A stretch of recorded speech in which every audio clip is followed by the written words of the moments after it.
Hey everybody, 8-Bit Josh here, and today I'm going to show you how to clean your NES and Sega Genesis games. Okay, so we got a couple games here. I got a copy of Mega Man 6 that I picked up recently, and also a copy of Road Rash 2 for Sega Genesis. So we're going to be taking these both apart and cleaning them. We got all of our tools here. We've got our 99% Isopropyl Alcohol. This stuff's really good. You can get it pretty cheap. I think this was like, I don't know, a couple dollars or whatever. Not very expensive, and it lasts a very long time. The other thing is we're going to use some just regular old cotton swabs to clean everything as I drop them everywhere. And then we have two different types of screwdrivers here. These are called security screwdrivers, and that's because they have a special bit to them. You can get these also pretty much anywhere, like hardware store. I actually got these as a set on Amazon. You're gonna want, for NES games, you're gonna want the 3.8 millimeter. See if I can get the camera to focus on it there. All right, so we're gonna take our 3.8 bit screwdriver here, and we're just gonna undo our NES case, and you can just kind of pop that over, and you'll see the 3 screws will pop out there, and then the cart just comes apart. And if you've never seen the inside of a NES cart, the actual board is so much smaller than what you expect.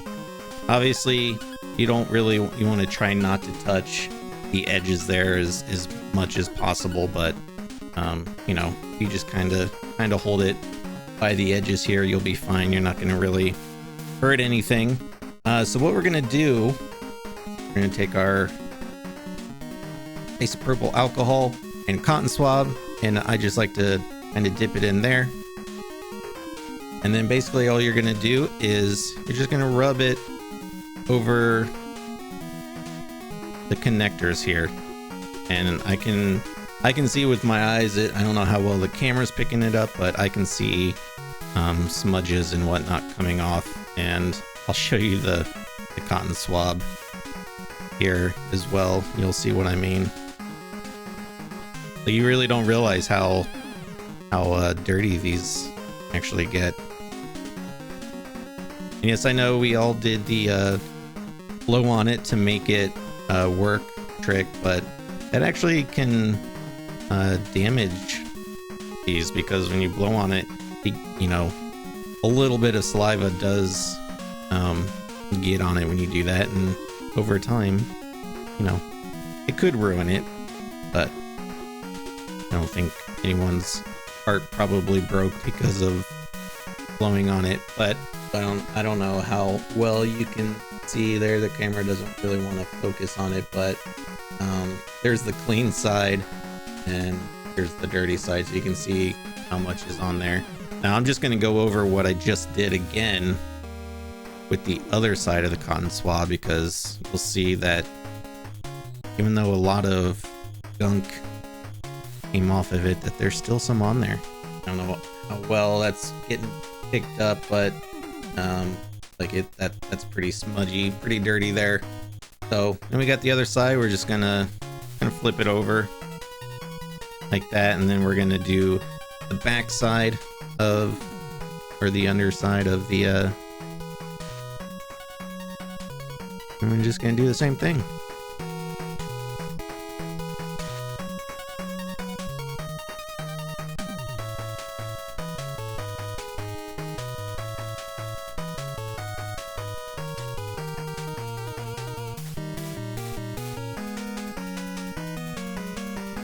Yeah, you can see, like, and that is dirty there.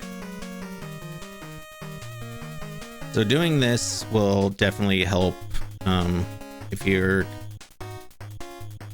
just started collecting. Maybe you didn't know about this, but you know, if you get a NES game, you're buying one, or maybe you actually have some like in storage in your parents' like attic or something, and you go to play them again, and you turn it on and like maybe the screen just flashes, or the graphics look all messed up. This will, like, I would say like 9 times out of 10 fix it. There are things you can do with your actual NES, like if you want to take it apart, you can clean the connectors in there, but if the NES is in pretty good shape, generally this will all you'll really want to do. I don't like to get into the NES if I don't have to. Like the one I bought, and it was in really good condition. It was actually the action set. It was a complete in-box action set with the manuals and everything. And the NES console itself was really good shape. And I did take it apart just to inspect the inside, make sure everything looked good. All right, so we got it all nice and clean, and we're just gonna put it back in here. So this is the front of the case. Hold it upside down. You're gonna put the PCB board upside down, and there's actually nice little spots here where it goes in, so it just fits in real nicely. And again, it's not gonna hurt it too much, but try not to touch the gold connectors there if you can. And then put the card on. It's got these tabs at the top. This side's got a hole, so you just kind of put it in an angle like that. Back together. And then we're just going to put the screws back in.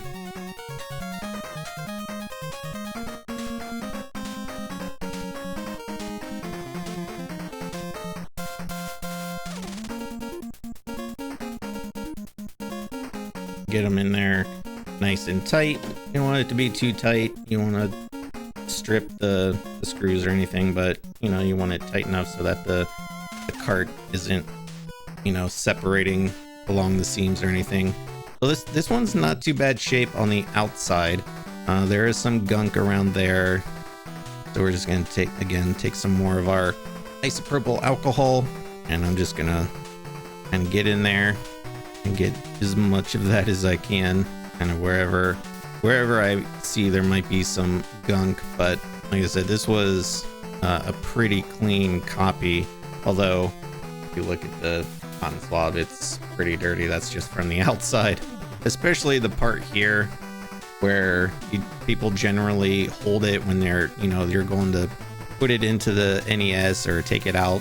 And then like I said, sometimes you'll get them and you might have some writing on them. So I apologize, Matt, but this is my game now. And again, isopropyl alcohol will take care of that. If this has probably been on here since, gosh, at least possibly this is from the 90s. Whoever Matt was might have had this in the 90s. Some kid had it, wanted to make sure if he let his friend borrow it, that his friend knew whose it was. So it's mostly gone, but basically did the trick. Yeah, but there you go. So there is my Mega Man 6 parts, all nice and clean. And if we just plug it into the NES here, turn it on, and bingo, now it's working. No more flashing screens or blue screens. All right, so I actually switched up. We're gonna do this with my copy of Earthworm Jim, one of my favorite Genesis games.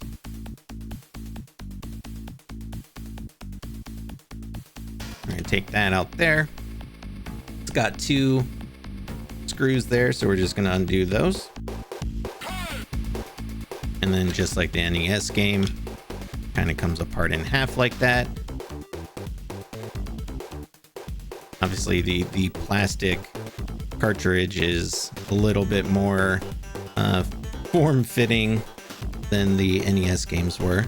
But we're gonna just do the same thing. We're gonna take cotton swab, isopropyl alcohol, and we're just gonna run it right over the connectors. Now, this one's not too bad. I don't know how well it's picking up on camera. It's not quite as dirty as the NES game. I always find the Genesis games, for some reason, are always a little bit cleaner, and I wonder if that's because Genesis games came in these hard plastic cases. A lot more of those survived than like NES boxes, because Nintendo's notorious for their cardboard boxes, and they just don't last, or people just throw them away because they were cardboard. But these are nice hard plastic, so people didn't throw them away. So even these games, which are 30 plus years old now, you know, a lot of cases are just sitting in these cases so they don't get as dirty. Now if you get like a loose copy of a game, you know, it might be a different story. When it comes to Sega Genesis games, I don't buy loose copies, just because it, at least in my opinion, it's so easy to find complete in box Sega Genesis games. Or pretty much the reason I say they came in these nice hard plastic cases, so they just survived over the years a lot better than NES games. That's why also, if you do find complete in box NES game, it's a lot more expensive than like a complete in box Sega Genesis game would be. So I think that's pretty good. Yep. So again, we got the front of the box, got the front of the PCB. You're just gonna put it in there. This one, unlike the NES game, the screw hole actually goes through the PCB board there, so stays on a lot nicer. Bottom on, and then you just put the screws back in. And not that I didn't think it would work, but we'll go ahead and test it with my Sega Genesis. Turn it on, and bingo, there we go. All right, friends. Well, I hope you enjoyed my little tutorial on cleaning NES and Sega games. If you found it helpful, give that video a like, and you know, consider subscribing to the channel. We'll see you next time for more retro content goodness.